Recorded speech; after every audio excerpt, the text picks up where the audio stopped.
کہ کشمیر میں جو لوگ جھگڑ رہے ہیں کہ وہ قرآن اور حدیث کے روشنی میں ہے کیا نہیں۔ السلام علیکم پیارے دوستو، آپ سب کو دین اسلام کے پی کے چینل پہ خوش آمدید۔ امید کرتا ہوں آپ سب خیریت سے ہوں گے۔ چلے شروع کرتے ہیں آج کی ویڈیو۔ السلام علیکم، میرا نام شجاع الحسن ہے۔ میں کمپیوٹر لیکچر کی حیثیت سے ایک سرکاری کالج میں کام کرتا ہوں۔ جناب، آپ سے ملا ہوا وقت بہت قیمتی ہے اور بہت ناکافی ہے، لیکن پھر بھی میں 2 سوال کروں گا۔ آپ سے گزارش ہے کہ جو آپ نے نیم بتایا اس کے علاوہ جا کے ان دونوں سوالوں کا جواب دے دیں، مہربانی ہوگی۔ پہلا جو ہے دہشت گردی سے ریلیٹڈ ہے کہ یہ جو ٹیررزم کے لیے ابھی ایک صاحب مستورات سے کوشچن آیا تھا، اس کا جو آپ نے جواب دیا میں اس سے بہت زیادہ جو ہے سیٹسفائی نہیں ہوا۔ آپ نے بش اور امریکی طاقتوں کو بہت بڑا ٹیررزم بنا کے، اور جو مین سوال تھا اس کا جواب نہیں ملا۔ میرا سوال یہ ہے کہ کشمیر کی انوسنٹ کلنگ یا افغانستان پہ جو آپ کے انفورس کر کے اسلام کو لوگوں نے کوشش کری، طالبان نے، وہ یا اسامہ بن لادن، ان تینوں کو اسلام اور قرآن کی روشنی میں جسٹیفائی کیا سکتا ہے یا نہیں؟ اور مہربانی کر کے دوسرا کوشچن بھی سن لیجئے۔ ایک سوال بھائی صاحب، ایک سوال جو رولز ہے اس کے اوپر کیے۔ بھائی صاحب نے کہا کہ اہم سوال کشمیر کے بارے میں نے جواب دیا ہی نہیں۔ بھائی صاحب، وہ سوال میں کشمیر کا ذکر تھا ہی نہیں، آپ نے سوال ہی نہیں سنا۔ ویڈیو ریکارڈنگ ہے ادھر، اس سوال میں کشمیر کا ذکر تھا ہی نہیں۔ اس سوال میں یہ تھا کہ جو WTC کا وہ جہاد ہے کیا نہیں ہے۔ میں نے کہا ہے، لیکن جہاد فی سبیل شیطان۔ آپ نے دوسرا سوال کیا کہ میرے نظر میں جو اسامہ بن لادن کر رہا ہے وہ قرآن اور حدیث کی روشنی میں صحیح ہے کیا نہیں، جو لوگ کشمیر میں جھگڑ رہے وہ صحیح ہے کیا نہیں، جو افغانستان میں کر رہے صحیح ہے کیا نہیں۔ 3 سوال، ایک سوال کے 3 حصے۔ میں پہلے کا جواب تو دے چکا ہوں، شاید آپ نے نہیں سنا، کہ اسامہ بن لادن قرآن اور حدیث کے روشنی میں صحیح کر رہا ہے کیا نہیں۔ میں تو اسامہ بن لادن سے ملا ہی نہیں، آپ ملے ہوں گے، میں نہیں ملا۔ اللہ تعالیٰ فرماتے سورہ حجرات میں سورہ نمبر 49 آیت نمبر 6 میں، جب بھی کوئی آپ کو انفارمیشن، کوئی چیز معلوم پڑتی ہے، خصوصاً اگر فاسق کے ذریعے ہے، تو اس کی تحقیق کرو۔ مجھے پتا نہیں، جو یہ CNN کہہ رہی ہے کہ اسامہ بن لادن نے WTC کو گرایا، اسامہ بن لادن تو کہتا میں نہیں گرایا، تو نہ میں اسامہ بن لادن سے ملا، تو میں یہ بھی نہیں کہتا اسامہ بن لادن قرآن حدیث پہ ہے یا نہیں ہے۔ اللہ عالم، اللہ عالم، اگر ہے تو جنت میں جائے گا، نہیں ہے تو نہیں جائے گا۔ مجھے ضروری نہیں کہ اسامہ بن لادن سے ملنا میرا فرض ہے، ٹھیک ہے نا؟ وہ آخرت کے دن میں فیصلہ ہو جائے گا۔ اللہ تعالیٰ آپ سے بھی نہیں پوچھے گا کیا وہ مجاہد تھا کہ دہشت گرد تھا، وہ اللہ تعالیٰ فیصلہ کریں گے۔ سوال نمبر 2 کہ کشمیر میں جو لوگ جھگڑ رہے ہیں کہ وہ قرآن اور حدیث کے روشنی میں ہے کیا نہیں۔ میں کشمیر میں لاسٹ ایئر 2003 میں تقریباً 1 سال پہلے گیا تھا۔ آپ دیکھتے کہ کشمیری لوگ الگ الگ وجہ کے لیے جھگڑ رہے ہیں۔ اگر وہ وجہ قرآن اور حدیث سے صحیح ہے تو صحیح وجہ، اگر خلاف ہے تو خلاف ہے۔ یہ کہنا کہ سارے کشمیر قرآن حدیث کے اوپر ہے یا سارے کشمیر نہیں ہے، یہ بالکل غلط ہے۔ کچھ لوگ قرآن اور حدیث کی روشنی میں جدوجہد کر رہے ہوں گے تو صحیح جہاد کر رہے، کچھ لوگ اپنے ذاتی فائدے کے لیے ایک دوسرے کا قتل کر رہے، وہ بالکل غلط ہے۔ تو ہم دیکھتے ہیں کہ کئی بار کئی لوگ اپنے ذاتی فائدہ اپنا بنا لیتے ہیں۔ تو میں یہ نہیں جانتا ہوں خصوصاً کون کشمیری کیا کر رہا ہے، تو اسی لیے یہ کشمیر عام لوگ قرآن حدیث پہ عمل کر رہے کیا نہیں، آپ کو اس سے پوچھنا چاہیے جو پالیٹکس کے اندر ایک ماہر ہے۔ اللہ تعالیٰ فرماتے سورہ نحل میں سورہ نمبر 16 آیت نمبر 43، اور اللہ تعالیٰ فرماتے سورہ نمبر 21 آیت نمبر 7 میں، فَاسْأَلُوا أَهْلَ الذِّكْرِ إِن كُنتُمْ لَا تَعْلَمُونَ، اس سے پوچھو جو اس فن کا ماہر ہے۔ میں پالیٹکس کے فن میں ماہر نہیں ہوں، میں دائی ہوں، تو کس طریقے سے جواب دینا غیر مسلم کو بولوں گا، لیکن پالیٹکس میں کشمیری لوگ کیا کر رہے ہیں، افغانی لوگ کیا کہہ رہے ہیں، وہ میں نہیں کہہ سکتا ہوں۔ میں اس فن کا ماہر نہیں ہوں، اگر کہوں گا تو قرآن کے جائیں گا۔ آپ اس سے پوچھو جو ماہر ہے، میں اس فن کا ماہر نہیں ہوں، میں دعوتی میدان کا ماہر ہوں۔ آپ بھگوت گیتا کے بارے میں پوچھئے، رامائن کے بارے میں پوچھئے، ہندوازم کے بارے میں پوچھئے، عیسائیت کے بارے میں پوچھئے، یہ افغانستان کے بارے میں یا کشمیر کے بارے میں، میں فن کا ماہر نہیں ہوں۔ لیکن یہ جانتا ہوں میں کہ جہاں تک کہ افغانستان کا تعلق ہے، طالبان کا تعلق ہے، ہم دیکھتے ہیں CNN کے اندر کہ کئی بار BBC اور CNN میں دکھایا گیا کہ ایک طالبان ایک خاتون کو بے دردی سے مار رہا ہے. ارے طالبان خواتین کو مارتے ہیں ظالم لوگ. کیونکہ دائی ہونے کے حیثیت سے میں کئی ممالک کا دورہ کرتا ہوں. 2 سال پہلے میں ملیشیا میں گیا تھا. وہاں ایک شوہر اور بیوی سے ملاقات ہوئی جو ڈاکٹر تھے. بیوی گائنوکالوجسٹ تھی اور شوہر سرجن تھے. انہوں نے تقریباً کہ یہ جو ٹی وی میں دکھا رہے تھے کہ طالبان لوگ خواتین کو مار رہے، یہ بالکل غلط ہے. میں نے پوچھا آپ کو کیسا پتا غلط ہے؟ تو اس نے کہا، وہ میاں بیوی نے کہا، کیونکہ طالبان کو جو پگڑی باندھتے ہیں ان کے باندھنے کا ایک خصوصی طریقہ ہے.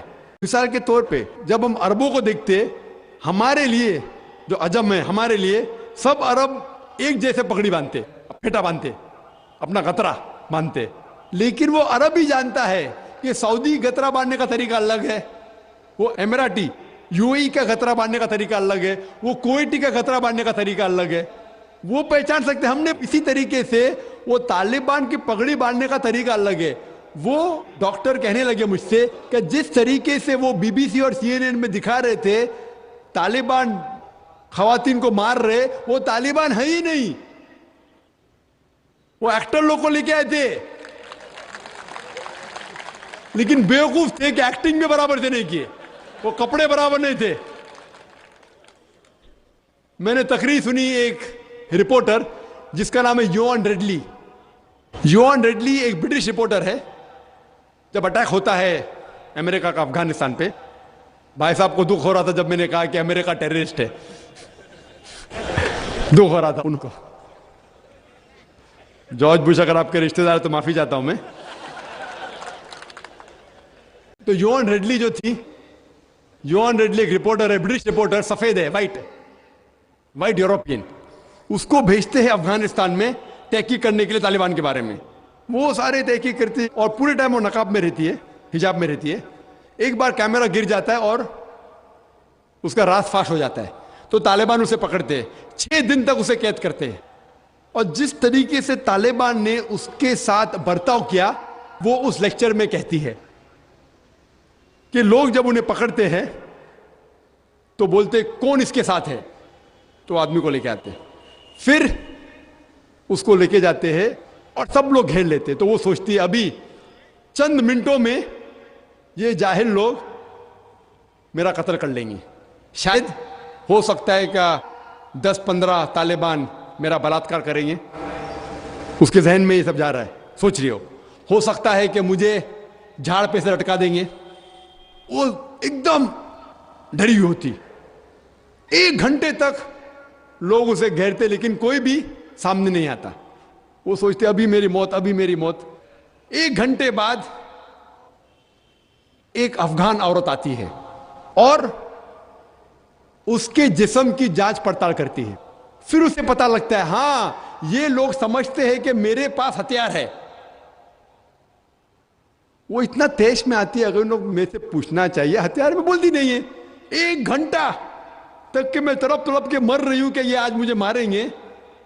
وہ تیش میں آ کے کیا کرتی ہے، اپنا اسکرٹ اٹھا لیتے، دیکھو میرے پاس ہتھیار نہیں ہے. جیسا اسکرٹ اٹھاتی ہے طالبان 180 ڈگری اس طرف دیکھتے اور بھاگ جاتے. تو وہ کہتی ہے اپنے تقریر میں طالبان کو مارنے کے لیے بم گرانے کی ضرورت نہیں. وہ کہتی ہے اگر عورتوں کے کپڑے چھوڑیں گے تو طالبان مر جائیں گے شرم کے مارے. اور وہ تقریر کرتی ہے کہ اس عزت سے میری حفاظت کی 6 دن تک کے وہ طالبان لوگ نے. اور جب اسے پوچھا جاتا ہے سوال جواب کی نشست میں کیا آپ کو لگتا ہے کہ القاعدہ نے WTC کو گرایا، تو وہ یوان ریڈلی کہتی ہے میرے حساب سے القاعدہ موجود ہی نہیں ہے. یہ اس کا کہنا ہے، میرا کہنا نہیں. اور جب اسے آزاد کیا جاتا ہے 6 دن کے بعد، اور جب باقی رپورٹرز پوچھتے آپ کے ساتھ کیا سلوک کیے، تو انہوں نے کہا اتنا اچھا حسن سلوک کیے کہ رپورٹ کے اندر ہی نہیں آیا. اور اس نے صرف یہ وعدہ دی تھی کہ میں انگلینڈ جا کے واپس سے قرآن مجید کا ترجمہ پڑھوں گی. تو وہ جاتی ہے اور چند مہینے بعد قرآن کا ترجمہ پڑھتی ہے اور اس کے بعد وہ اسلام قبول کرتی ہے. تو اس کے نظریے سے طالبان ایک دم معصوم ہیں, ان کے اوپر ظلم کیا گیا تھا. تو آپ مجھے پوچھیں گے بھائی طالبان کیا قرآن و حدیث کی روشنی میں صحیح ہے؟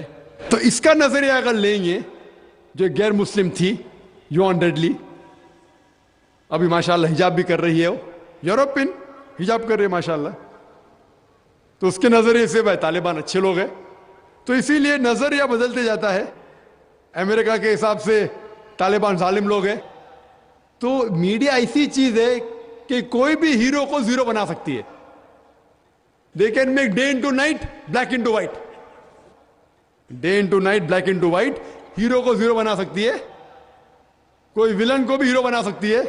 تو اسی لیے قرآن مجید میں اللہ تعالیٰ فرماتے کوئی بھی چیز آپ کے پاس آتی ہے اس کی تحقیق کرو تیسرے کو پہنچانے کے پہلے. تو اسی بنیاد پہ میں نے کہا تھا, کیا نام ہے, اسامہ بن لادن کو جانتا ہوں نہ, یہاں کیا ہو رہا ہے پتہ نہیں مجھے, افغانستان بھی میں نہیں گیا ہوں, لیکن یہ رپورٹ کے ذریعے یہ پتہ لگتا ہے کہ یہ جو امریکہ کر رہی ہے اپنے میڈیا کے ذریعے, یہ شیطانی حرکت جو غلط فہمی پھیلا رہی ہے, اس کی سزا تو انشاءاللہ انہیں ملیں گی. اسی لیے میرے نظریے سے جارج بش نمبر 1 ٹیررسٹ ہے. آپ کو دکھ ہوائے گا. جب میں لندن میں گیا تھا, وہاں ایک تقریر کی اور میں جواب دیا, تو ایک نوجوان اٹھ کے کہتا ہے کہ جارج بش کو ہم دعا کرتے ہیں کہ اللہ تعالیٰ اس کا قتل کرے. تو میں نے کہا میں تو یہ دعا نہیں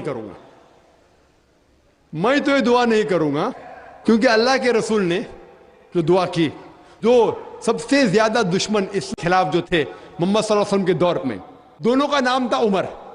تو اللہ کے رسول نے یہ دعا کی کہ کم از کم ایک عمر کو ہدایت دے. تو میں یہ دعا کرتا ہوں کہ کم از کم اللہ تعالیٰ جارج بش کو ہدایت دے. جی ناظرین, یہ تھی آج کی خوبصورت ویڈیو. اگر ویڈیو اچھی لگی ہے تو ویڈیو کو لائک کریں, صدقہ جاریہ سمجھ کر شیئر کریں اور چینل کو سبسکرائب کریں. جزاک اللہ.